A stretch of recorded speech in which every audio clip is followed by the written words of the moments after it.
Mi madre nunca me felicitó por ningún logro mientras adoraba a mi hermano desempleado. Se arrepiente de todo después de que él arruinó su fiesta. Mi madre pasó 30 años fingiendo que no existo mientras adoraba a mi hermano menor Alejandro. Me gradué de la escuela secundaria como el mejor de la clase, y ella le dijo a todos que Alejandro me ayudó a estudiar, aunque él estaba reprobando segundo año en ese momento. Conseguí una beca completa para la escuela de ingeniería, y ella dijo que probablemente era una cuota de diversidad que necesitaban llenar. Cuando me gradué con honores, no vino a la ceremonia porque Alejandro tenía un partido de fútbol donde se quedó en el banco todo el tiempo.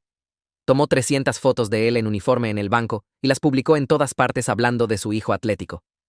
Cuando conseguí mi primer trabajo en una empresa aeroespacial, le dijo a la gente que hacía entrada básica de datos mientras Alejandro se estaba encontrando a sí mismo. Alejandro estaba en realidad desempleado y viviendo en su sótano jugando videojuegos todo el día. Cuando diseñé un componente que fue a satélites, dijo que probablemente fue un esfuerzo de equipo donde tuve suerte de ser incluido. Cuando Alejandro consiguió un trabajo de medio tiempo en una tienda de artículos deportivos, le hizo una fiesta e hizo un pastel que decía, «Tan orgullosa de mi hijo exitoso». Llamaba a Alejandro cada mañana para desearle un buen día en el trabajo. Nunca me llamó ni una vez en mi carrera real. Compré mi primera casa a los 26 y la invité a verla. Caminó una vez, dijo que era pequeña. Luego pasó 2 horas hablando de cómo Alejandro estaba pensando en tal vez buscar apartamentos algún día. Cuando Alejandro se mudó a un estudio a los 30, todavía parcialmente pagado por ella, contrató un fotógrafo profesional para documentar la mudanza y creó un álbum de fotos llamado El viaje de independencia de Alejandro. El día de mi boda, vistió de negro y les dijo a los invitados que estaba de luto por la pérdida de su bebé a alguna mujer. Significaba que mi matrimonio significaba menos tiempo para Alejandro de alguna manera. Dio un discurso completamente sobre la futura boda de Alejandro y lo hermosa que sería. Mi esposa estaba sentada justo ahí en su vestido de novia, mientras mi madre planeaba otra boda para su hijo favorito, que ni siquiera estaba saliendo con nadie. Cuando Alejandro trajo a casa una novia que duró 3 semanas, mi madre ya había planeado todo su futuro juntos, incluyendo nombres de nietos. Cuando mi esposa realmente quedó embarazada, mi madre preguntó si estábamos seguros de estar listos para esa responsabilidad. Teníamos 32 años con carreras estables en una casa. Alejandro tenía 35, todavía trabajando en retail, todavía tomando dinero de ella. Pero dijo que sería un padre maravilloso algún día. Mi hijo nació, y mi madre visitó una vez. Lo cargó por 5 minutos. Dijo que no se parecía en nada a nuestro lado de la familia. Luego se fue al apartamento de Alejandro, porque se sentía solo. Cuando la hermana de la novia de Alejandro tuvo un bebé, mi madre cuidaba cada semana, y se llamaba abuela sustituta. Nunca se ofreció a cuidar a su nieto real. Fui promovido a ingeniero jefe en un contrato gubernamental por valor de millones. La respuesta de mi madre fue preguntar si eso significaba que tendría menos tiempo para ayudar a Alejandro con su currículum. Alejandro no había actualizado su currículum en 5 años. Cuando Alejandro fue promovido a supervisor de turno en la tienda de artículos deportivos, mi madre alquiló una valla publicitaria real, en la carretera anunciando la promoción de Alejandro. Le costó 3.000 euros. Nunca reconoció mis promociones. El patrón continuó por años. Yo lograría algo, ella lo ignoraría o lo disminuiría. Alejandro haría lo mínimo. Ella haría un desfile. Comencé una firma consultora que creció a 12 empleados. Les dijo a las personas que estaba jugando con computadoras. Alejandro comenzó un blog que recibía 40 visitas al mes.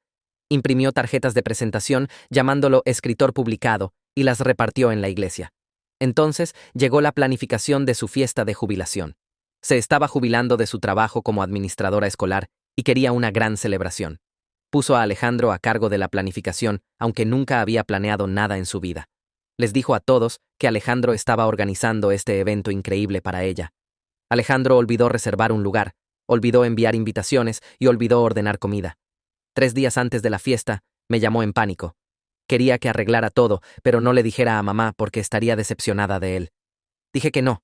Me llamó egoísta y dijo que estaba arruinando el día especial de mamá. El día de la fiesta, unas 15 personas aparecieron en el patio de mamá, porque Alejandro solo recordó enviar mensajes a algunas personas esa mañana. Sin decoraciones, sin comida excepto papitas que Alejandro compró en una gasolinera. Sin música porque Alejandro olvidó las bocinas. Mi madre estaba parada ahí tratando de sonreír mientras la gente estaba incómodamente preguntándose qué estaba pasando. Entonces, vio mi auto llegar al lado. Estaba teniendo una celebración en mi casa por el 5º aniversario de mi empresa. Había alquilado carpas, contratado catering, tenía DJ. Invité a 60 personas, incluyendo todos mis empleados y sus familias. Mi madre podía ver todo desde su patio. El olor de la barbacoa profesional se extendía. La música era perfectamente audible. La risa y celebración eran obvias. Vino y exigió que combinara las fiestas para salvar su vergüenza. Dije que era un evento corporativo planeado por meses. Dijo que deliberadamente lo programé para opacarla. Le mostré los correos de hace 3 meses, probando que la fecha se estableció mucho antes de que anunciara su jubilación. Preguntó por qué no se lo había dicho. Dije que nunca preguntó sobre mi negocio, porque estaba demasiado ocupada promoviendo la carrera inexistente de escritor de Alejandro. Alejandro vino e intentó agarrar comida de mi mesa de catering, diciendo que era para la fiesta de mamá.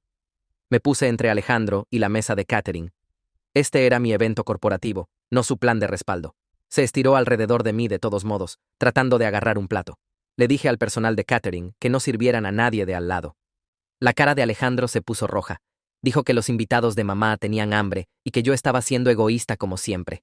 El jefe del catering me miró, esperando dirección. Repetí que este era un evento corporativo privado. Alejandro empezó a gritar sobre cómo siempre pensé que era mejor que él. Su voz se extendió por ambos patios. La gente de mi fiesta se volteó a mirar. La gente del triste encuentro de mamá en su patio dejó de estar incómodamente parada para observar. Mi esposa apareció a mi lado. Le dijo calmadamente a Alejandro que necesitaba salir de nuestra propiedad. 3 de mis empleados se acercaron, no amenazadoramente, pero claramente respaldándome. Alejandro miró alrededor y su voz se puso más fuerte.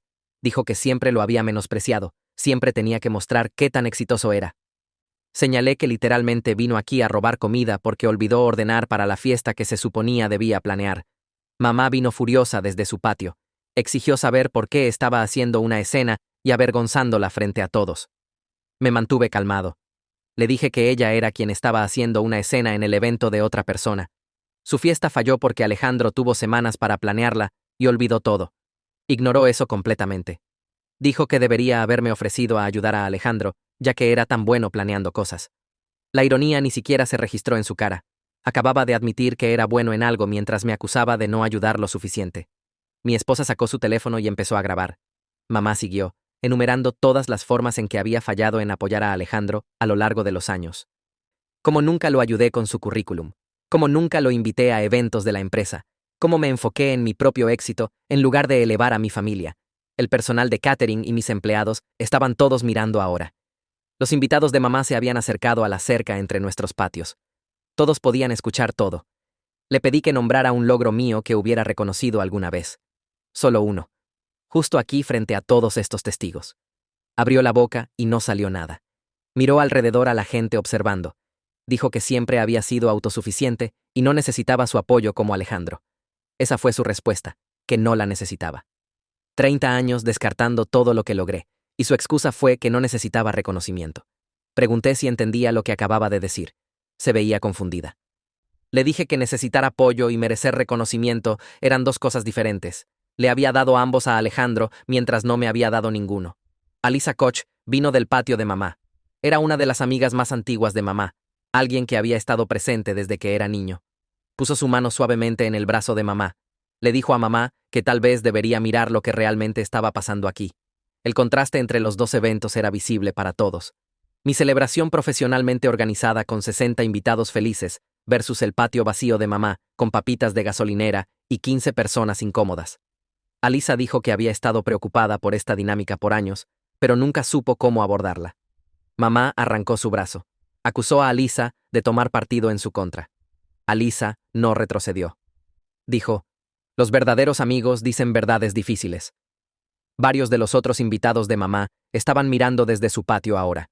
Se veían incómodos. Algunos susurraban entre ellos. La voz de mamá se puso estridente. Le dijo a Alisa que no necesitaba este tipo de amiga. Alisa dijo que esa era una decisión de mamá, pero el favoritismo era real y todos lo habían visto por años. Mamá se volteó hacia mí. Dijo que era cruel y vengativo.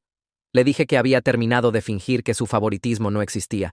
No estaría disponible para eventos familiares hasta que pudiera reconocer lo que había hecho. Empezó a llorar. Dijo que la estaba abandonando durante su celebración de jubilación. Señalé que Alejandro se suponía debía darle esa celebración. Había fallado completamente. Lo había puesto a cargo de la única cosa que le importaba, y él había olvidado todo. Eso no era mi culpa. Alejandro saltó de vuelta. Dijo que siempre había tenido celos de su relación con mamá. Realmente me reí. Le pregunté si genuinamente creía eso o si solo tenía miedo de lo que pasaba cuando desaparecía la red de seguridad. Se veía confundido. Le dije que tenía 35 años y todavía recibía cheques mensuales de mamá. Todavía le pagaban el seguro del auto. Todavía lo rescataban cada vez que luchaba. Dijo que la familia se suponía debía ayudarse mutuamente. Dije que la ayuda se suponía iba en ambas direcciones. Nunca había recibido ayuda. Nunca había recibido reconocimiento. Había construido todo yo mismo mientras veía a mamá hacer desfiles por su trabajo de medio tiempo. Mi esposa tocó mi brazo. Sugirió que regresáramos con nuestros invitados y dejáramos que la fiesta de mamá continuara según lo planeado. Tenía razón. Esto no estaba logrando nada. Nos dimos vuelta y caminamos de regreso hacia nuestra celebración. Detrás de nosotros, escuché a mamá llorando. Escuché a algunos de sus invitados tratando de consolarla. Pero también escuché la voz de Alisa más clara que las otras, diciendo que tal vez esto necesitaba pasar, que a veces la gente necesitaba escuchar verdades difíciles antes de poder cambiar. La música de mi fiesta comenzó de nuevo. El DJ la había pausado durante la confrontación. Ahora el sonido de celebración llenó el aire nuevamente, desplazándose hacia el encuentro silencioso y fallido de mamá al lado. La fiesta continuó detrás de mí. Escuché al DJ reiniciar la música. La gente se rió y habló como si nada hubiera pasado. Mis empleados y sus familias volvieron a comer y celebrar, pero no podía quitarme lo que acababa de pasar. Me quedé cerca de la mesa de catering observando el patio de mamá al lado.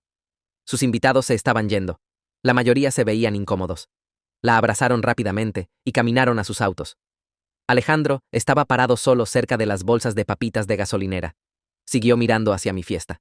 Mamá se sentó en una silla de jardín con la cara en las manos. Alisa se sentó a su lado hablando en voz baja. Sentí que alguien tocó mi hombro. Evan estaba allí sosteniendo 2 botellas de agua. Me dio una. Caminamos lejos de la multitud hacia el lado de mi casa donde era más silencioso. No dijo nada al principio, solo se quedó allí mirando el patio vacío de mamá. Luego me dijo que estaba orgulloso de cómo manejé todo. Empecé a desestimarlo, pero me detuvo. Dijo que establecer límites con la familia era una de las cosas más difíciles que alguien podía hacer. La mayoría de la gente pasaba toda su vida evitándolo, porque la confrontación se sentía peor que el dolor de ser rechazado. Me contó que su papá cortó relaciones con su propio hermano por 10 años por algo similar. Su tío siempre pedía dinero prestado y nunca lo devolvía. Siempre tenía excusas, siempre hacía sentir culpable a su papá por no ayudar más. Finalmente, su papá dijo no más. La familia lo llamó egoísta, dijeron que estaba abandonando a su hermano, pero su papá se mantuvo firme, y eventualmente su tío tuvo que resolver las cosas por sí mismo. Se reconectaron años después, y la relación fue mejor porque tenía límites reales. Pregunté si su tío se disculpó alguna vez. Evan negó con la cabeza. Dijo, algunas personas nunca se disculpan, pero sí cambian su comportamiento cuando se dan cuenta de que los viejos patrones ya no funcionan. Regresamos a la fiesta. Mi esposa me encontró cerca de la carpa. Apretó mi mano y preguntó si estaba bien. Asentí. La fiesta continuó hasta casi las 8. La gente me agradeció por ser anfitrión.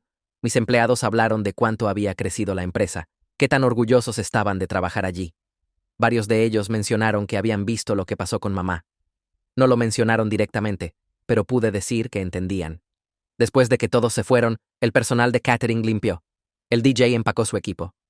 Mi esposa y yo nos sentamos en nuestro patio en las mismas sillas donde habíamos planeado esta fiesta 3 meses atrás. Las carpas todavía estaban puestas. Las luces colgantes colgaban entre los postes. Se veía bonito en la luz de la tarde. Mi esposa dijo que necesitaba decirme algo. Había visto a mamá rechazarme por 8 años desde antes de que nos casáramos. Lo había visto en cenas familiares y días festivos y fiestas de cumpleaños. Me había visto tratar de conseguir la atención de mamá con mis logros, y visto a mamá cambiar el tema a Alejandro. Me había escuchado hacer excusas por eso, diciendo que mamá solo estaba preocupada por Alejandro, diciendo que no me molestaba tanto. Pero podía ver que sí me molestaba. Podía ver el dolor cada vez que mamá ignoraba algo importante que había hecho. Dijo que se sintió aliviada de que finalmente dijera algo directamente, en lugar de solo absorberlo. Le dije que no sabía si cambiaría algo. Dijo que tal vez no lo haría, pero al menos había dejado de fingir que estaba bien. Al menos había nombrado lo que estaba pasando en voz alta, donde otra gente podía escucharlo. Eso importaba, aunque mamá nunca lo reconociera. Nos quedamos allí hasta que oscureció. Ninguno de nosotros mencionó ir a revisar a mamá. A la mañana siguiente, desperté con mi teléfono sonando constantemente. 17 mensajes de texto. Los abrí mientras todavía estaba en la cama. Mi esposa estaba en la ducha. La mayoría de los mensajes eran del lado de la familia de mamá. Primos con los que apenas hablaba. Amigas de mamá de la iglesia. todos preguntando qué estaba mal conmigo. ¿Por qué avergonzaría a mamá así en su día de jubilación? ¿Por qué sería tan cruel cuando había hecho tanto por mí y Alejandro? Un primo dijo que debería estar avergonzado. Otro dijo que siempre pensé que era mejor que todos. La amiga de mamá del club de lectura dijo que estaba orando para que encontrara bondad en mi corazón. Borré esos mensajes. Entonces vi uno de Jacqueline, hermana menor de mamá. El mensaje decía que ya era hora de que alguien señalara esto. Preguntó si quería hablar. Respondí que sí. Llamó una hora después. Estaba en mi oficina en casa. Mi esposa me trajo café y cerró la puerta para darme privacidad. Jacqueline empezó diciendo que debería haber dicho algo hace años. Había visto el favoritismo toda mi vida. Recordaba mi graduación de secundaria. Mamá pasó toda la ceremonia hablando del próximo primer año de Alejandro. De qué tan emocionada estaba de que empezara la secundaria, de cómo esperaba que le fuera mejor que en su caída de segundo año. Jacqueline se sentó a su lado tratando de redirigir la conversación hacia mi discurso como el mejor de la clase. Pero mamá siguió volviendo a Alejandro. Cuando caminé por el escenario, mamá estaba mirando su teléfono. Jacqueline lo vio.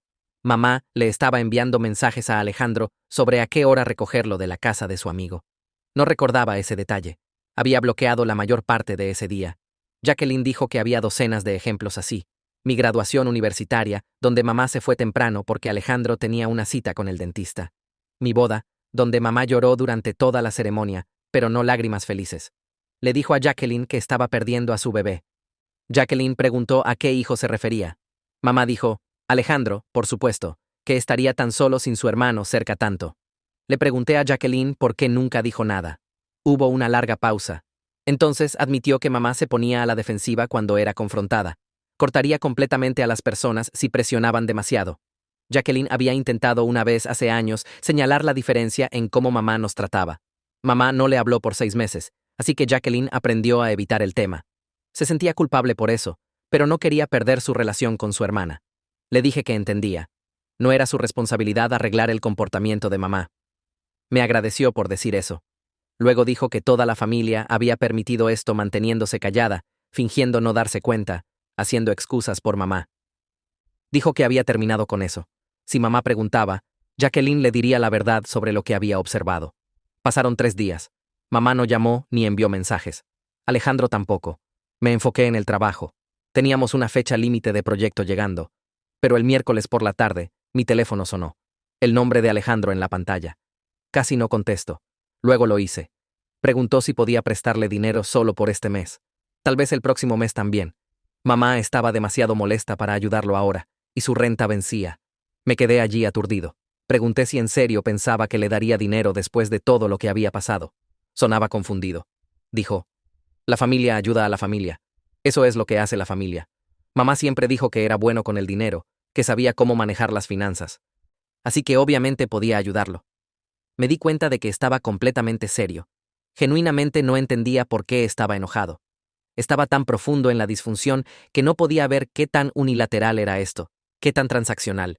Nunca le había pedido nada, nunca había obtenido nada de mamá. Pero él esperaba que simplemente le diera dinero porque eso era a lo que estaba acostumbrado. Gente dándole cosas sin preguntar. Le dije que no. Dijo que no entendía por qué estaba siendo así, que mamá siempre dijo que se suponía debíamos ayudarnos mutuamente. Colgué sin responder. Mi esposa me encontró sentado en el sofá mirando mi teléfono. Preguntó qué había pasado y le conté sobre la llamada de Alejandro. Negó con la cabeza y dijo que no le sorprendía que hubiera sido entrenado toda su vida para esperar cosas de mí sin dar nada a cambio. 3 días después, mi teléfono sonó de nuevo. El nombre de mamá en la pantalla. Casi lo dejo ir al buzón de voz, pero algo me hizo contestar. Empezó a hablar inmediatamente sobre cómo había estado pensando en todo, cómo quería explicar su lado. La detuve y pregunté si estaba llamando para disculparse o solo para hacerme sentir culpable. Hubo silencio. Entonces dijo que no sabía por qué quería que se disculpara, que siempre había amado a ambos hijos por igual. Las palabras me golpearon como una bofetada. Realmente tuve que poner el teléfono abajo por un momento y solo respirar. Mi esposa me miró preocupada, pero levanté una mano. Tomé el teléfono de vuelta y le dije a mamá que amor y atención no son lo mismo, que podía enumerar cientos de ejemplos de ella descartando mis logros mientras celebraba la mediocridad de Alejandro. Hizo un sonido como si fuera a llorar. Dijo que estaba siendo dramático, que recordaba mal porque estaba molesto. Mi esposa se levantó y extendió su mano por el teléfono. Se lo di. Le dijo a mamá que había sido testigo de este trato de primera mano por 8 años. Que manipularme sobre mis propios recuerdos era exactamente el problema. La voz de mamá se puso aguda. Dijo que no podía creer que mi esposa le hablara así. Mi esposa empezó a responder, pero la línea se cortó. Mamá había colgado. Pasaron 2 semanas. Sin llamadas, sin mensajes, nada. Me sumergí en el trabajo y traté de no pensar en ello. Entonces, Jacqueline llamó. Dijo que mamá le estaba diciendo a todos que había vuelto a mi esposa contra la familia, que estaba envenenando mi matrimonio con mentiras sobre favoritismo. La voz de Jacqueline fue firme cuando me dijo que no me preocupara, que estaba corrigiendo esa historia cada vez que la escuchaba, explicando lo que realmente pasó en la fiesta, lo que había presenciado a lo largo de los años. Le agradecí y dijo que debería haber hablado antes, que quedarse callada la había hecho parte del problema. La tarde siguiente, recibí un mensaje de Alisa Koch, la amiga de mamá, de la fiesta. Preguntó si podía reunirse conmigo para un café. Acepté principalmente por curiosidad. Nos encontramos en un lugar del centro 2 días después. Pidió un latte y yo café negro. No perdió tiempo con charla casual. Dijo que había conocido a mamá desde la universidad. Que había visto el favoritismo hacia Alejandro empeorar a lo largo de los años. Especialmente después de que mi padre murió cuando tenía 12. Me recosté en mi silla. Pregunté qué quería decir con especialmente después. Alisa revolvió su latte lentamente. Dijo, mamá parecía transferir todas sus necesidades emocionales a Alejandro después de perder a mi padre. Empezó a tratarlo como una pareja emocional sustituta en lugar de como un hijo. Yo ya era independiente y lograba cosas, así que no se preocupaba por mí. Pero las luchas de Alejandro la hacían sentir necesaria, la hacían sentir importante. La realización golpeó fuerte, explicaba el patrón, pero no lo excusaba. Lo dije en voz alta, y Alisa asintió. Estuvo completamente de acuerdo. Dijo, entender la causa no significa que tenga que aceptar el comportamiento. Que mamá necesita ayuda profesional para reconocer lo que ha hecho, para entender cómo ha dañado a ambos hijos de diferentes maneras. Pregunté si Alisa estaría dispuesta a hablar con mamá sobre esto. Suspiró y dijo que ya había intentado múltiples veces a lo largo de los años, que mamá cerraba la conversación cada vez, cambiaba el tema o se ponía a la defensiva. Alisa pensó que mamá necesitaría escucharlo de múltiples personas antes de considerar que podría estar equivocada. Conduje de regreso a la oficina sintiéndome pesado. Mi empresa tenía una fecha límite de proyecto importante acercándose, y estaba luchando para concentrarme. Los números se difuminaron en mi pantalla. Los correos permanecieron sin leer. Ronan Williams tocó la puerta de mi oficina alrededor de las 3. Preguntó si todo estaba bien. Lo miré, y algo en su expresión me hizo contarle. Le di una breve descripción de la situación familiar, la fiesta, la confrontación, las llamadas telefónicas. Escuchó sin interrumpir. Luego se sentó en la silla frente a mi escritorio. Dijo que había cortado relaciones con sus propios padres 5 años atrás debido a favoritismo similar hacia su hermana. Que establecer ese límite fue la mejor decisión que jamás hizo por su salud mental. Se inclinó hacia adelante con los codos en las rodillas. Me advirtió que la familia me presionaría para reconciliarme antes de que mamá hubiera realmente cambiado, que querrían que restaurara disfunción cómoda en lugar de exigir crecimiento real. Pregunté cómo manejó esa presión. Dijo que dejó de explicarse, dejó de defender su decisión. Solo repetía que estaba abierto a la reconciliación cuando ocurriera un cambio real, y lo dejaba así. La conversación con Ronan se quedó conmigo mientras conducía a casa esa noche. Sus palabras sobre presión familiar siguieron reproduciéndose en mi cabeza. Entré a mi entrada y me quedé allí por un minuto mirando el volante. Mi teléfono vibró. Un mensaje de un número desconocido. Lo abrí y vi el nombre de Alejandro al final. Había conseguido mi número de trabajo de mamá. Aparentemente, el mensaje preguntaba si podíamos hablar. No respondí de inmediato. Entré y encontré a mi esposa en la cocina haciendo cena. Echó un vistazo a mi cara y preguntó qué había pasado. Le conté sobre la historia de Ronan y el mensaje de Alejandro. Se limpió las manos en una toalla y dijo, tal vez hablar con Alejandro no era mala idea, pero debería establecer límites claros primero. Respondí que podía venir a mi oficina mañana durante el almuerzo. Respondió inmediatamente con un emoji de pulgar arriba. A la mañana siguiente, llegué temprano al trabajo y le dije a la recepcionista que mi hermano podría pasar alrededor del mediodía. Se veía sorprendida y dijo que no sabía que tenía un hermano. Me di cuenta de que Alejandro nunca había visitado mi oficina en los 5 años desde que inicié la empresa. Nunca había visto dónde trabajaba o lo que realmente hacía todo el día. Mamá había estado en la oficina exactamente una vez por unos 10 minutos y pasó todo el tiempo al teléfono con Alejandro sobre su horario de turnos. A las 11:30, la recepcionista me avisó que Alejandro estaba aquí. Caminé al lobby y lo encontré parado allí viéndose incómodo en jeans y su polo de la tienda de artículos deportivos. Claramente había venido directo del trabajo. Lo llevé a una sala de conferencias y cerré la puerta. Se sentó e inmediatamente su cara se desplomó. Empezó a llorar antes de que pudiera decir nada. Sus hombros temblaron y puso su cabeza en sus manos. Agarré una caja de pañuelos del aparador y la empujé por la mesa. Tomó varios y se limpió la cara. Pero las lágrimas siguieron viniendo. Dijo que todo se estaba desmoronando. Mamá no contestaba sus llamadas. Su renta vencía en una semana. Su auto hacía un ruido raro que no podía permitirse arreglar. No sabía qué hacer. Me senté allí viéndolo desmoronarse y sentí esta mezcla rara de sentimientos. Parte de mí quería ayudar porque era mi hermano y claramente estaba luchando.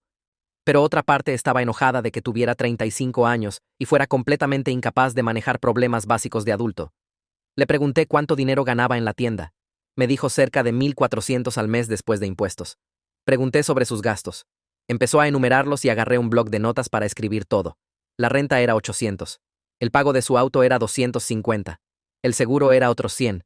La cuenta del teléfono era 80. Se detuvo allí y me miró. Pregunté sobre comida y gasolina y otras cosas básicas. Se quedó callado. Entonces admitió que mamá le había estado dando dinero cada mes para cubrir esas cosas. Pregunté cuánto. Dijo que variaba, pero usualmente alrededor de 1,500. Puse mi pluma abajo y lo miré fijamente. Eso era más que todo su cheque de la tienda. Había estado viviendo casi completamente del dinero de mamá por años. Pregunté cuánto tiempo había estado pasando esto. Miró la mesa y dijo cerca de 10 años, tal vez más. Nunca realmente había llevado cuenta. Mi mente estaba girando. 10 años de 1,500 al mes eran 180,000. Mamá le había dado casi 200,000 euros, mientras le decía a todos que yo era egoísta por no ayudarlo más. Pregunté si pagaba por algo más. Asintió y dijo que cubría su seguro de auto y cuenta de teléfono directamente. Esos estaban a su nombre. Nunca había tenido que pagarlos él mismo. Me recosté en mi silla y traté de procesar esto. Alejandro nunca se había mantenido realmente. Ni una vez en toda su vida adulta. El trabajo en la tienda de artículos deportivos era básicamente solo algo que hacer durante el día. No financiaba realmente su vida. Mamá lo hacía. Le dije que necesitaba aprender a vivir con lo que ganaba. Se veía en pánico y dijo que no podía. Los números no funcionaban. Solo su renta era más de la mitad de su cheque. Dije que entonces necesitaba encontrar un lugar más barato o conseguir un mejor trabajo o ambos. Empezó a llorar de nuevo y dijo que no podía manejar esto. Sentí mi frustración creciendo, pero traté de mantener mi voz firme. Le dije que lo ayudaría a resolver un presupuesto y mirar sus opciones, pero solo si podía reconocer algo primero. Me miró con ojos rojos. Dije que necesitaba admitir que el favoritismo de mamá era real y que había sido dañino, no solo para mí, sino para él también. Tenía 35 y era completamente incapaz de funcionar como un adulto independiente porque ella lo había habilitado toda su vida. Empezó a discutir y dijo, mamá solo le prestó más atención porque yo siempre estaba ocupado con mis propias cosas. Pensó que yo lo prefería así, ya que nunca parecía necesitar ayuda. Me levanté y caminé a la ventana. Miré el estacionamiento y respiré profundo. Entonces me di vuelta y le dije la verdad. Estaba ocupado porque tenía que estarlo. Nadie iba a pagar mi renta, o pago de auto, o cuenta de teléfono. Tuve que construir una carrera y una vida completamente por mi cuenta, porque no había red de seguridad para mí. Él pudo flotar porque mamá trató sus problemas como más importantes que mis logros. Le hizo fiestas por conseguir un trabajo de medio tiempo mientras ignoraba mi título de ingeniería. Alquiló una valla publicitaria por su promoción a supervisor de turno, mientras nunca reconoció mis contratos gubernamentales. Le pregunté si alguna vez había pensado por qué eso podría lastimarme. Se veía genuinamente perturbado como si este marco nunca se le hubiera ocurrido antes. Dijo que solo pensó que no me importaban esas cosas porque estaba tan enfocado en mi carrera. Me senté de nuevo y acerqué mi silla a la mesa. Le dije que me importaba profundamente. Cada vez que mamá descartó algo por lo que había trabajado duro, dolía. Cada vez que celebró su esfuerzo mínimo mientras ignoraba mi éxito real, me hacía sentir invisible. Estuvo callado por mucho tiempo. Entonces dijo que lo sentía. Nunca había pensado en ello desde mi perspectiva. Solo había estado enfocado en sus propias luchas y agradecido de que mamá estuviera allí para ayudar. Asentí y dije que entendía eso, pero no cambiaba el hecho de que la dinámica estaba arruinada. Pasamos las siguientes 2 horas revisando sus finanzas en detalle. Le hice sacar sus estados de cuenta bancarios en su teléfono. Miramos cada gasto y cada depósito. El patrón era claro. Las transferencias de mamá llegaban como reloj el primero de cada mes. 1,500, a veces más si había mencionado necesitar algo específico. Sus cheques de la tienda apenas se registraban comparados con su apoyo. Le mostré cuál era su ingreso real versus sus gastos. La brecha era obvia. No podía permitirse su estilo de vida actual por su cuenta. Ni cerca. Sugerí que empezara encontrando un compañero de cuarto para dividir la renta. Probablemente podría cortar su costo de vivienda a la mitad. Se veía horrorizado ante la idea de tener un compañero de cuarto a los 35, pero señalé que mucha gente de su edad tenía compañeros de cuarto. No era vergonzoso. Era práctico. Preguntó qué más podía hacer. Dije que necesitaba buscar trabajo que pagara mejor. Posiciones de manejo en retail en tiendas más grandes pagaban más, o podía mirar campos completamente diferentes. Tenía un título universitario que nunca había usado realmente. Había estudiado comunicaciones y nunca lo había aplicado a nada. Dijo que había tratado de buscar otros trabajos antes, pero nunca funcionó nada. Pregunté qué tan duro había tratado realmente. Admitió que había enviado algunos currículums años atrás, pero se rindió cuando no escuchó respuesta inmediatamente. Le dije que buscar trabajo requería persistencia. Tenías que aplicar a docenas de lugares y hacer seguimiento y seguir intentando. Se había rendido después de 5 aplicaciones. Hablamos sobre el pago de su auto después. Pregunté por qué estaba pagando 250 al mes. Dijo que mamá lo había ayudado a comprar el auto hace 2 años, y ese era el pago. Pregunté qué tipo de auto. Dijo un SUV nuevo. Puse mi cabeza en mis manos. Estaba conduciendo un SUV nuevo mientras trabajaba medio tiempo en retail y viviendo del dinero de mamá. Era absurdo. Le dije que necesitaba vender el SUV y comprar algo usado que poseyera completamente. El pago del auto estaba matando su presupuesto. Protestó que necesitaba transporte confiable para el trabajo. Dije que un sedán de 10 años era bastante confiable y no le costaría 250 al mes más seguro. Al final de nuestras 2 horas, había bosquejado un presupuesto realista para él. Apartamento más barato con compañero de cuarto, auto usado sin pago, plan de teléfono básico en lugar de ilimitado todo. Realmente podía vivir con su ingreso de la tienda si hacía estos cambios, pero se veía aterrorizado. Siguió diciendo que no sabía si podía hacerlo. Le dije que no tenía opción. Mamá no lo iba a financiar para siempre, especialmente no después de lo que pasó en la fiesta. Necesitaba resolver cómo ser independiente antes de que el dinero parara completamente. Preguntó si pensaba que mamá realmente lo cortaría. Dije que no sabía, pero no podía contar más con su apoyo. Estaba jubilada ahora. Tenía sus propios gastos. Necesitaba planear mantenerse a sí mismo. Salió de mi oficina viéndose conmocionado. Lo vi caminar a su SUV en el estacionamiento y marcharse. Me sentí agotado. Las siguientes semanas fueron silenciosas. Alejandro no llamó ni envió mensajes. Mamá tampoco se comunicó. Me enfoqué en el trabajo y traté de no pensar en el lío familiar. Entonces, 3 semanas después de la fiesta, mi teléfono sonó durante una reunión de proyecto. Era mamá. Salí de la sala de conferencias para tomar la llamada. Sonaba rara. Su voz estaba tensa y forzada. Dijo que había estado teniendo dolores en el pecho y necesitaba que alguien la llevara al doctor. Mi primer pensamiento fue preguntar dónde estaba Alejandro. Se quedó callada por un segundo. Entonces admitió que no le había dicho. Dijo que se preocupaba demasiado por cosas médicas y no quería estresarlo. Sentí ira atravesarme. Incluso en una crisis de salud, estaba protegiendo a Alejandro del estrés mientras esperaba que yo manejara el problema real. Le dije que necesitaba llamar a Alejandro primero. Si no podía ayudar, entonces lo consideraría. Pero no iba a seguir siendo el respaldo confiable que nunca reconocía. Estaba aturdida. Empezó a llorar y dijo que nunca se había dado cuenta de que me sentía así.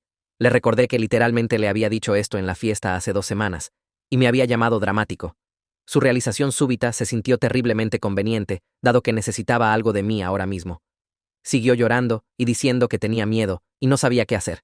Sentí mi resolución debilitándose, pero me mantuve firme.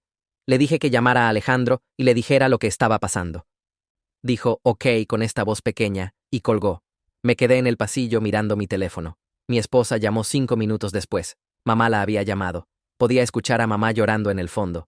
Mi esposa dijo que deberíamos llevarla al doctor porque era un problema de salud y eso era lo correcto. Pero dejó claro que esto no significaba que los problemas más grandes estuvieran resueltos. Escuché a mi esposa decirle esto directamente a mamá. Mamá aceptó, sonando pequeña y asustada de una manera que nunca había escuchado antes. Conduje a mamá al centro médico con mi esposa en el asiento trasero. El edificio era concreto gris, con esas puertas de vidrio grandes que siempre se sentían demasiado pesadas. Mamá caminó lentamente por el estacionamiento, una mano presionada contra su pecho como si estuviera sosteniendo algo en su lugar. La recepcionista la registró y nos sentamos en la sala de espera con sus paredes verde menta y revistas que nadie leía. Mamá mantuvo su bolsa agarrada en su regazo y miró el acuario en la esquina. Después de 20 minutos, una enfermera llamó su nombre y la seguimos por un pasillo que olía a antiséptico y cera de piso. La sala de examen era pequeña, con una mesa cubierta de papel y pósters sobre salud cardíaca en las paredes. El doctor entró 15 minutos después, una mujer en sus 50 con lentes de lectura en una cadena. Revisó los resultados de las pruebas en la pantalla de su computadora y le dijo a mamá que los dolores en el pecho estaban relacionados con ansiedad, no cardíacos. Los hombros de mamá cayeron con alivio. El doctor preguntó sobre estrés reciente en su vida, y mamá inmediatamente empezó a hablar sobre su fiesta de jubilación. Describió cómo había esperado esta celebración por meses y cómo su hijo mayor había programado un evento competitivo justo al lado el mismo día. Dijo, había alquilado carpas y contratado catering e invitado docenas de personas, todo para deliberadamente opacar su momento especial. Dijo que el estrés de ser humillada frente a sus amigos y vecinos había sido abrumador. El doctor asintió y tomó notas mientras mamá pintó esta imagen de mí como algún hijo vengativo que había planeado arruinar su jubilación. Me senté allí, escuchándola reescribir lo que realmente pasó, y sentí mi mandíbula tensarse. Cuando mamá pausó para respirar, hablé y corregí la historia. Expliqué que mi evento de empresa había sido planeado 3 meses antes con correos fechados para probarlo. Le dije al doctor sobre Alejandro, olvidando reservar un lugar o pedir comida o enviar invitaciones. Mencioné los 30 años de favoritismo, donde mamá celebró el trabajo de retail de Alejandro con una valla publicitaria en la carretera, pero nunca reconoció mis contratos gubernamentales. Describí cómo llamaba a Alejandro cada mañana sobre su trabajo de medio tiempo, pero nunca me llamó una vez sobre mi carrera real. La cara de mamá se puso roja y miró sus manos mientras expuse el patrón al doctor. El doctor dejó de escribir y miró entre nosotros con esta expresión conocedora. Dijo que las dinámicas familiares a menudo aparecían como síntomas físicos y que el estrés no resuelto definitivamente podía causar dolor en el pecho. Mamá trató de interrumpir, pero el doctor siguió hablando. Dijo que mamá podría beneficiarse de hablar con alguien sobre estrés familiar y ajuste de jubilación. Mamá descartó esto inmediatamente y dijo que solo necesitaba medicamento para la ansiedad. El doctor fue firme y dijo que ansiedad tan severa necesitaba ser abordada, no solo medicada. Escribió una receta, pero también le dio a mamá una referencia a un terapeuta y dijo que recomendaba fuertemente hacer seguimiento. Mamá tomó ambos papeles y los dobló en su bolsa sin mirarlos. Caminamos de vuelta al auto en silencio. Mamá se subió al asiento delantero y miró directo hacia adelante mientras encendía el motor. Mi esposa se sentó atrás y tampoco dijo nada. Salí del estacionamiento y me dirigí hacia la casa de mamá. 10 minutos en el viaje, mamá de repente preguntó por qué nunca le dije que estaba infeliz. Su voz estaba silenciosa y confundida, como si genuinamente no entendiera. Le recordé sobre la conversación en mi boda hace 8 años cuando le pregunté por qué vestía de negro. Le recordé sobre la cena hace 3 años cuando saqué como nunca reconocía mis promociones. Le recordé sobre la vez hace 5 años cuando pregunté por qué nunca quería cuidar a su nieto real. Cada vez que traté de sacarlo, había cambiado el tema o me había dicho que era demasiado sensible. Mamá insistió que no recordaba ninguna de esas conversaciones. Sonaba casi en pánico sobre eso, como si estuviera inventando cosas. Mi esposa se inclinó hacia adelante desde el asiento trasero y dijo que había estado allí para al menos 3 de esas conversaciones. Confirmó que mamá había cerrado la discusión cada vez. Dijo que había visto a mamá redirigir a hablar sobre Alejandro cada vez que traté de expresar cómo me hacía sentir el favoritismo. Mamá se quedó callada de nuevo y me di cuenta de algo que hizo doler mi pecho. Genuinamente bloqueaba esas conversaciones porque recordarlas significaría admitir que me había fallado. Era más fácil olvidar que enfrentar lo que había hecho. Me detuve en un semáforo rojo y la miré.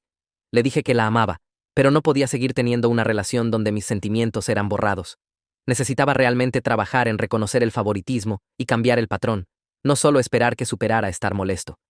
Mamá preguntó qué quería que hiciera, y su voz se quebró en la última palabra. Le dije que empezara llamando a Alejandro y contándole sobre su cita con el doctor, en lugar de ocultárselo. Necesitaba dejar de protegerlo de la realidad y tratarme como el único competente mientras nunca reconocía esa competencia. Necesitaba dejar de esperar que fuera el respaldo confiable que arreglaba todo mientras Alejandro recibía toda la celebración por no hacer nada. Mamá asintió lentamente y se limpió los ojos con un pañuelo de su bolsa. Conduje el resto del camino a su casa y la acompañé a la puerta. Entró sin decir nada más y me quedé en su porche por un minuto antes de regresar al auto. Mi esposa apretó mi hombro cuando me subí y condujimos a casa. 4 semanas después de la fiesta, Jacqueline llamó y preguntó si vendríamos a cenar a su casa. Dijo que estaba invitando a mamá y Alejandro también y quería hablar sobre las cosas con todos presentes. Lo posicionó como una oportunidad de tener una conversación real con un miembro neutral de la familia que se preocupaba por todos nosotros. Acepté, aunque mi estómago se retorció ante el pensamiento de sentarme en una mesa con mamá y Alejandro. La cena fue un sábado por la noche, y llegamos a la casa de Jacqueline a las 6. Vivía en una casa estilo rancho, con una mesa grande de comedor que podía acomodar 8 personas. Mamá ya estaba allí sentada en una de las sillas con las manos dobladas. Alejandro apareció 10 minutos después viéndose nervioso. Jacqueline sirvió asado y puré de papas, y todos nos sentamos. Nadie dijo mucho al principio. Todos fueron cuidadosos sobre de qué hablaban como si estuviéramos caminando por un cuarto lleno de vidrio roto. Jacqueline finalmente puso su tenedor abajo y dijo que había visto esta dinámica desarrollarse por décadas. Dijo que ambos sobrinos habían sido lastimados de maneras diferentes. Yo a través de rechazo constante y Alejandro a través de ser habilitado hacia la impotencia. La cara de mamá se puso tensa y empezó a discutir, pero Jacqueline no retrocedió. Enumeró ejemplos específicos con esta voz calmada y firme. La valla publicitaria para la promoción de supervisor de turno de Alejandro versus ningún reconocimiento de mi contrato gubernamental. El fotógrafo profesional para el apartamento estudio de Alejandro versus la visita única a mi primera casa cuando tenía 26. El álbum con fotos del estudio de Alejandro que le costó casi 2.000 euros. La visita de 5 minutos al hospital después de que nació mi hijo versus el cuidado semanal del bebé de la hermana de una novia. Alejandro se movió en su silla y su tenedor raspó contra el plato. Su cara se puso roja y miró hacia el asado como si fuera la cosa más interesante del cuarto. Jacqueline siguió y enumeró la valla publicitaria en la carretera por su trabajo de supervisor de turno, mientras mi contrato gubernamental ni siquiera recibió una llamada. Alejandro puso su tenedor abajo y sus manos se pusieron planas en la mesa. Dijo que no había pedido nada de esas cosas. Su voz salió silenciosa y defensiva al mismo tiempo. Jacqueline lo miró con esta expresión gentil que de alguna manera hizo que sus próximas palabras pegaran más fuerte.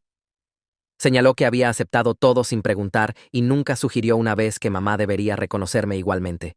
Ni una vez en 30 años. Alejandro no tenía respuesta para eso, y el silencio se extendió hasta que pude escuchar el reloj haciendo tic en la pared de Jacqueline. Le dije a Alejandro que no lo culpaba por el comportamiento de mamá, porque ella hizo esas decisiones por su cuenta. Pero sí lo responsabilicé por beneficiarse de esto todo este tiempo, sin defenderme por mí. Podría haber dicho algo en cualquier momento. Podría haberle dicho a mamá que no era justo. Podría haber rechazado algo del dinero o la atención o las celebraciones. Los hombros de Alejandro se hundieron y admitió que tenía miedo de que si cuestionaba algo, mamá podría dejar de ayudarlo. Las palabras salieron apenas por encima de un susurro. Asentí porque ese era exactamente el problema en el centro de todo. El amor era condicional, y Alejandro lo sabía en el fondo, aunque nunca lo había dicho en voz alta antes. El amor de mamá venía con condiciones adjuntas y requisitos, y Alejandro tenía que seguir luchando para seguir recibiéndolo, mientras yo tenía que seguir logrando para no obtener nada. Mamá empezó a llorar y sacó un pañuelo de su bolsa. Dijo que nunca quiso lastimarme, y su voz se quebró en las palabras. Solo se preocupaba más por Alejandro, porque él luchaba mientras yo siempre tenía éxito en todo. Me incliné hacia adelante y le dije que tenía éxito, porque no tenía opción en el asunto.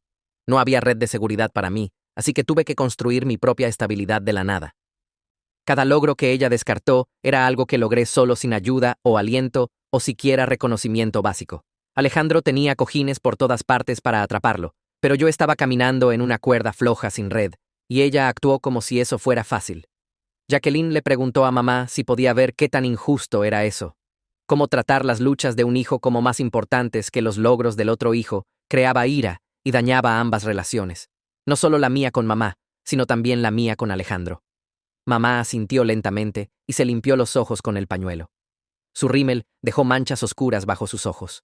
Por primera vez, parecía realmente entender, en lugar de solo defenderse o hacer excusas. No estaba discutiendo de vuelta o tratando de reescribir la historia. Solo se quedó allí asintiendo y llorando. Mamá dijo que lo sentía, pero salió vacilante e incompleto, como si estuviera probando las palabras. Le dije que apreciaba la disculpa, pero las palabras necesitaban ser respaldadas por comportamiento cambiado a lo largo del tiempo. No solo esta conversación donde se sintió acorralada por Jacqueline, exponiendo décadas de prueba. Necesitaba realmente trabajar en tratarnos diferente, yendo hacia adelante. Mamá asintió de nuevo y miró su plato. Alejandro sorprendió a todos hablando y diciendo que quería intentar ser realmente independiente, sin el dinero mensual de mamá. La cabeza de mamá se levantó bruscamente e inmediatamente protestó que no podía permitírselo. Su voz se puso fuerte y en pánico. Alejandro señaló que esta reacción era exactamente el problema. Ella no creía que fuera capaz de manejarse sin ella. Nunca le había dado la oportunidad de descubrir si podía hacerlo por su cuenta. Mi esposa habló por primera vez desde que nos sentamos. Sugirió que tal vez Alejandro podría beneficiarse del mismo tipo de planificación de presupuesto que le había ofrecido antes. Agregó que nuestra empresa estaba contratando para una posición de operaciones de nivel inicial que pagaba mejor que retail. Alejandro se veía interesado, pero también asustado, como si estuviera parado al borde de un acantilado. Le dije que la oferta permanecía si quería aplicar apropiadamente a través de nuestro proceso normal. No le daría tratamiento especial, pero tampoco usaría las cosas familiares en su contra si era serio sobre el trabajo. Pasaron 2 meses después de esa cena, y Alejandro realmente cumplió. Apareció en la oficina de mi empresa con una camisa abotonada que nunca lo había visto usar antes. Llenó una aplicación y Ronan manejó la entrevista para mantener todo profesional. Me mantuve completamente fuera y no le hice preguntas a Ronan sobre cómo fue. Una semana después, Ronan me dijo que Alejandro consiguió el trabajo basado en su propio mérito para el rol. Tenía experiencia de manejo en retail y buenas referencias de su supervisor actual, aunque el trabajo en sí no era impresionante. Llamé a Alejandro esa noche y le dije que consiguió la posición, pero que sería mantenido a los mismos estándares que cualquier empleado, sin tratamiento especial y sin red de seguridad. Me agradeció 3 veces seguidas y su voz tembló. Mamá llamó menos frecuentemente después de eso, pero cuando llamaba, preguntaba sobre mis proyectos de trabajo. Quería saber sobre el diseño de componente de satélite que estaba liderando y realmente escuchaba las respuestas sin cambiar el tema a Alejandro. Era incómodo y claramente requería esfuerzo de ella. Pausaba como si se estuviera recordando mantenerse enfocada en lo que yo estaba diciendo, pero era más atención de la que había prestado a mi carrera en 30 años. Así que traté de apreciar el intento. Alejandro luchó durante su primer mes en la empresa. Llegó tarde 2 veces en la primera semana, y Ronan tuvo que tener una conversación seria con él sobre expectativas profesionales. Alejandro no estaba acostumbrado a la estructura o la responsabilidad. En la tienda de artículos deportivos, podía salirse con la suya porque mamá llamaría a su gerente si había problemas. Aquí, a nadie le importaban sus excusas. Ronan lo mentoró pacientemente, sin embargo, y explicó exactamente qué se esperaba y por qué importaba. Observé desde la distancia, mientras mi hermano experimentaba consecuencias reales por primera vez. Empezó a portarse diferente después de unas semanas. Sus hombros estaban hacia atrás y miraba a la gente a los ojos durante las reuniones. Hacía preguntas cuando no entendía algo, en lugar de fingir que sabía. La mirada asustada se desvaneció y fue reemplazada por algo que parecía confianza real, en lugar de la versión falsa que mamá había estado construyendo para él con su elogio constante por nada. Pasaron 3 meses y recibí una invitación a la fiesta del 4º cumpleaños de mi hijo, que había organizado semanas antes. Mi esposa manejó la mayor parte de la planificación, mientras yo manejaba una fecha límite de proyecto en el trabajo. Instalamos el patio con decoraciones y una casa inflable, y pedimos un pastel en forma de dinosaurio, porque eso era lo que lo obsesionaba últimamente. Invité a la gente usual, incluyendo familia extendida, y envié una invitación a mamá, sin realmente esperar que apareciera basado en historia pasada. La fiesta empezó a las 2 de la tarde, y los invitados llegaron con regalos, y los niños corrieron gritando de esa manera que hace que los padres se cansen solo mirando. El auto de mamá entró a la entrada a las 2:15, y observé por la ventana de la cocina, mientras salía cargando una caja envuelta que realmente parecía que había puesto pensamiento en lugar de agarrar algo al azar en una tienda. Caminó al patio, y mi hijo corrió hacia ella gritando sobre la casa inflable, y se arrodilló a su nivel, y lo escuchó explicar toda la trama de alguna película de dinosaurios que había visto 17 veces. Mi esposa apretó mi mano mientras estábamos allí viendo a mamá realmente involucrarse con nuestro hijo en lugar de hacer su aparición usual de 5 minutos antes de irse a revisar a Alejandro. Se quedó para toda la fiesta y ayudó a servir pastel y cantó feliz cumpleaños y tomó fotos con su nieto en las que realmente parecía presente en lugar de distraída. Cuando se fue 3 horas después, me abrazó y dijo que había tenido un tiempo maravilloso y nos agradeció por incluirla. Alisa apareció en mi oficina 2 días después sin llamar primero. Mi recepcionista se veía confundida, pero la envió a mi oficina, y Alisa se sentó frente a mi escritorio, viéndose como si necesitara decirme algo importante. Dijo que mamá había estado viendo un terapeuta por las últimas 6 semanas, y había estado hablando sobre patrones familiares y el favoritismo, y cómo dañó su relación conmigo a lo largo de décadas. Alisa había alentado esto después de la visita al doctor, cuando la ansiedad de mamá fue diagnosticada y el doctor sugirió terapia. Mamá no me había mencionado nada de esto directamente, pero Alisa pensó que debería saber que los cambios que había estado viendo no eran solo culpa temporaria, sino trabajo real que mamá estaba haciendo para entender su comportamiento. Alisa dijo que el terapeuta estaba ayudando a mamá a ver cómo había usado a Alejandro para llenar el hoyo emocional dejado por la muerte de papá y cómo eso había lastimado a ambos hijos de maneras diferentes. Agradecía a Alisa por decirme y por ser el tipo de amiga que empujó a mamá hacia ayuda en lugar de solo habilitar la disfunción como todos los demás habían hecho por años. Alejandro me llamó un jueves por la noche, sonando emocionado de una manera que nunca había escuchado de él antes. Acababa de recibir su primer cheque completo de mi empresa, y después de pagar su renta y servicios y comestibles y gasolina, realmente tenía dinero sobrante, sin necesitar el suplemento mensual de mamá. Siguió diciendo que no podía creer que lo había logrado, y su voz tembló un poco como si pudiera llorar. Admitió que era aterrador ser realmente independiente por primera vez a los 35. Pero también se sentía bien de una manera que el trabajo de retail nunca había tenido porque estaba construyendo hacia algo real en lugar de solo colectar un cheque mientras mamá cubría la diferencia.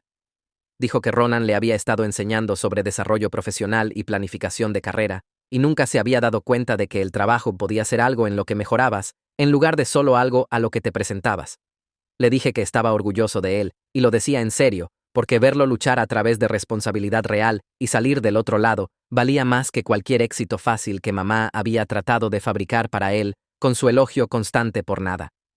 5 meses después del desastre de la fiesta de jubilación, mi familia se reunió en la casa de mamá para una cena casual que se sintió diferente desde el inicio. Mamá me preguntó sobre un nuevo contrato que mi empresa acababa de conseguir con un fabricante aeroespacial y realmente escuchó mi explicación de lo que involucraba el proyecto en lugar de cambiar el tema a Alejandro después de 30 segundos. Alejandro habló sobre un proyecto de logística que estaba manejando en el trabajo y los desafíos que había enfrentado coordinando entre departamentos.